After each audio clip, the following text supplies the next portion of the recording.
अस्सलाम वालेकुम नाज़रीन। इस एपिसोड के आगाज़ में हम देखते हैं कि शाम में कायम माज गमत गेंद से कहता है, ठीक है बहुत खूब, लेकिन क्या आपको यकीन है कि जो अमीर आपकी हिमायत करते हैं वह अपना इंतखाब चुनाव तब्दील नहीं करेंगे? गमत गेंद जवाब देता है, परेशान न हो, मुझे उन पर इख्तियार हासिल है। कायम माज कहता है, हाँ मगर फिर भी एहतियात बेहतर है, बगदाद की राय भी अहम है। गमत गेंद जवाब देता है, खलीफा लड़ाई में मुदाखलत नहीं करते बल्कि फातिह विजेता की हिमायत करते हैं।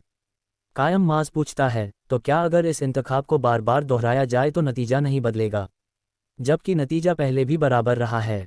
गमत गेंद कहता है, मेरे पास एक आखिरी पत्ता है जो नतीजा मोड़ सकता है, मगर जब मैं इसे इस्तेमाल करूंगा तो इसकी कीमत आपको भी चुकानी पड़ेगी। कायम माज पूछता है, इसका मुझसे क्या ताल्लुक? गमत गेंद कहता है, लक के पास मुझे नायब बनाने का इख्तियार है जबकि सलाहुद्दीन अपने भाई को लेकर फिक्रमंद है। हम अपना आखिरी पत्ता सामने लाएंगे।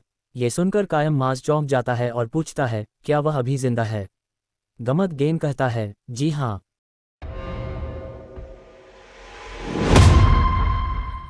दूसरी जानिब काहिरा में फातिमा खातून एक खादिमा के साथ शमसा खातून के पास जाती हैं। वह कहती हैं, मैं तुम्हारे लिए एक खादिमा लाई हूँ, अगर तुम चाहो तो ये हमेशा तुम्हारे साथ रहेगी। शमसा कहती हैं, मैंने हमेशा खुद काम किया है, यह मेरे लिए नया होगा। फातिमा खातून कहती हैं, आदत हो जाएगी, वक्त के साथ जिम्मेदारियां बढ़ेंगी। शमसा खुश होकर कहती हैं, फिर इंशाअल्लाह हम जिंदगी भर की साथी रहेंगी।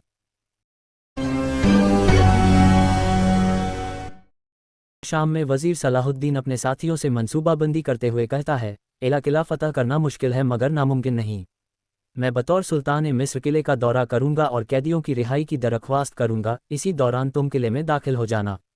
इतने में गमत गेंद बगैर इजाज़त अंदर आता है। वजीर सलाहुद्दीन गुस्से से पूछते हैं, इजाज़त किसने दी? गमत गेंद कहता है, मैं ताउन सहयोग करना चाहता हूँ, मैं किले की खुफिया सुरंगों को जानता हूँ। वजीर पूछते हैं, तुम ऐसा क्यों कर रहे हो?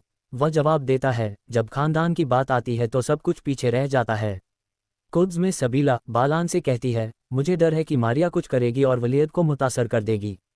बालान कहता है, शहजादा बाल्डो अपनी उम्र से ज़्यादा समझदार है, कोई उस पर असर अंदाज नहीं हो सकता। वह दोनों अहद करते हैं, हर चीज़ कुद्स के लिए।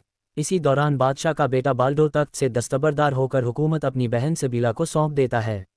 इस फैसले पर मारिया और उसके साथियों को गुस्सा आता है जबकि सबीला, बालान और विलियम खुश होते हैं। अगले दिन वजीर सलाहुद्दीन, गमत गेंद और सिपाही एला की तरफ जाते हैं।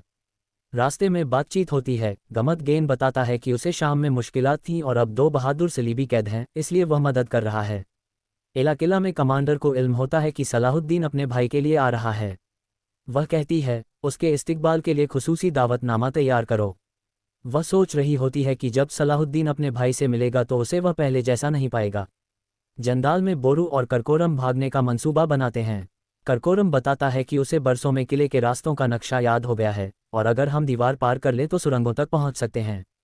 ये सुनकर बोरू खुश होता है। कुद्स में मारिया, लाडगारे और शाटिल सबीला की ताजपोशी से परेशान होते हैं। वह कहते हैं, जब तक विलियम जिंदा है हमारा मंसूबा कामयाब नहीं हो सकता। शाटिल विलियम को रास्ते से हटाने का इरादा जाहिर करता है। एक सराय में वजीर सलाहुद्दीन और उसके साथी बैठते हैं।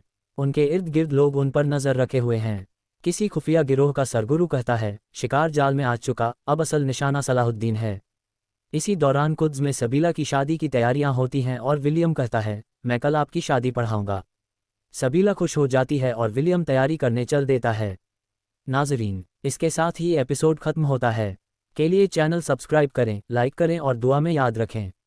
अल्लाह हाफिज़।